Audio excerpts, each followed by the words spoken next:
Digital హైవేగా రూపుదిద్దుకుంటున్న Hyderabad to Bengaluru హైవేలో అటు Microsoft data centre కి, ఇటు పోల్పల్లి సెట్స్, అటు ఇంటర్నేషనల్ ఎయిర్పోర్ట్ కి, ఇటు రీజనల్ రింగ్ రోడ్ కి చేరువలో ఉన్న బాలానగర్ హైటెక్ పార్క్ లో ఇన్వెస్ట్ చేయండి.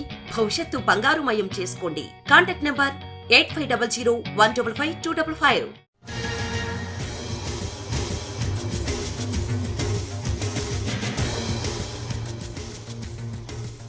కరోనా కొత్త వేరియంట్ JN.1 తెలంగాణలోనూ అడుగు పెట్టేసింది. తెలంగాణలో 2 కొత్త వేరియంట్ కేసులు బయటపడినట్టు కేంద్ర ఆరోగ్య శాఖ ప్రకటించింది. దీంతో దేశంలో 63కి చేరాయి కొత్త వేరియంట్ కేసులు. అత్యధికంగా గోవాలో 34 కొత్త వేరియంట్ కేసులు నమోదయ్యాయి. అలాగే మహారాష్ట్రలో 9, కర్ణాటకలో 8, కేరళలో 6, తమిళనాడులో 4 కొత్త వేరియంట్ కేసులు వచ్చాయి.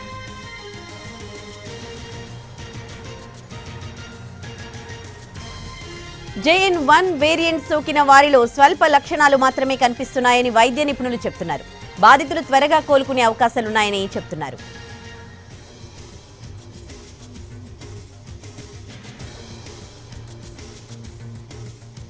కరోనా కొత్త వేరియంట్ JN.1 తెలంగాణలోనూ అడుగు పెట్టేసింది. తెలంగాణలో 2 కొత్త వేరియంట్ కేసులు బయటపడినట్టు కేంద్ర ఆరోగ్య శాఖ ప్రకటించింది.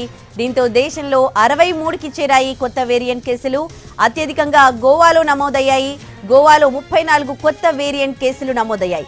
అలాగే మహారాష్ట్రలో 9, కర్ణాటకలో 8, కేరళలో 6, తమిళనాడులో 4 కొత్త వేరియంట్ కేసులు వచ్చాయి.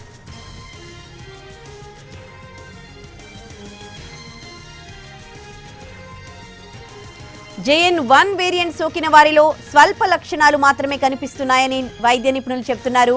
బాధితులు త్వరగా కోలుకునే అవకాశాలున్నాయని వైద్యులు చెప్తున్నారు.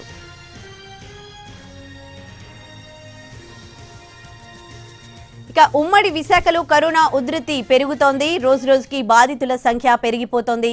తాజాగా 11 కేసులు నమోదయ్యాయి. దాంతో జిల్లాలో బాధితుల సంఖ్య 18కి చేరింది.